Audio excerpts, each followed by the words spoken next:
Hello বন্ধুরা, Iran এবং যুক্তরাষ্ট্রের যে যুদ্ধ, সেখানে নিখোঁজ ক্রুকে উদ্ধারে ইরানের কেন নিজেদের দুই যুদ্ধজাহাজ ধ্বংস করলো যুক্তরাষ্ট্র? অভিযানে কী ঘটেছিল? ইরানে কেন নিজেদের দুই উড়োজাহাজ ধ্বংস করলো এবং অভিযানে কী ঘটেছিল বিস্তারিত বিষয়। এবং এই খবরটি নিউ ইয়র্ক টাইমস তারা প্রকাশ করেছিল এবং আমি আপনাদের সামনে পড়ে শোনাচ্ছি প্রথম আলো থেকে। ইরানের ভূপাতিত মার্কিন যুদ্ধবিমানের নিখোঁজ এক ক্রুকে উদ্ধার করেছে যুক্তরাষ্ট্র। গতকাল শনিবার রাতে ঝুঁকিপূর্ণ এই উদ্ধার অভিযানে চালানো হয়েছে। এই অভিযানে মার্কিন বাহিনীকে নিজেদের দুটি উড়োজাহাজ ধ্বংস করতে হয়েছে। অভিযানকালে মার্কিন কমান্ডোরা শত্রুদের বেশ ভিতরে ঢুকে গিয়েছিলেন এবং অভিযানটি চালনায় যুক্তরাষ্ট্রের স্পেশাল অপারেশন ফোর্সেস এবং এই অভিযানটি চালিয়েছে যে যুক্তরাষ্ট্রের স্পেশাল অপারেশন ফোর্সেস।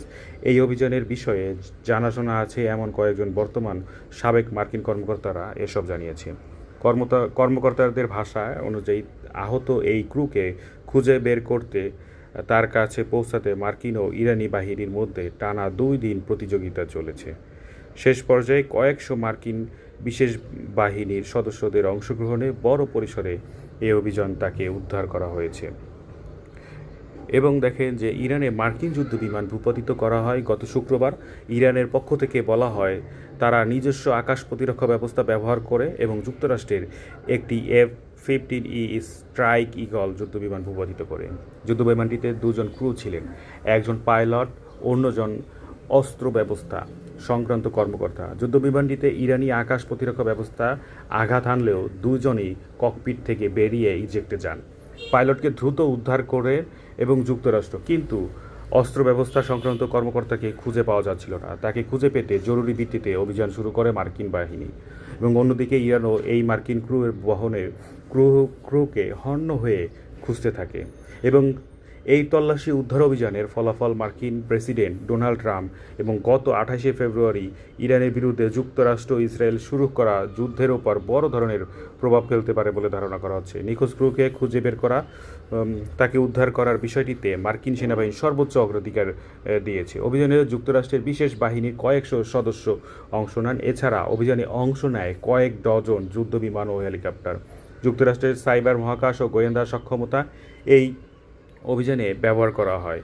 ক্রু যেখানে লুকিয়েছিলেন সেই এলাকা থেকে ইরানি বাহিনীকে দূরে রাখতে মার্কিন যুদ্ধবিমান থেকে বোমা ও গুলিবর্ষণ করা হয়।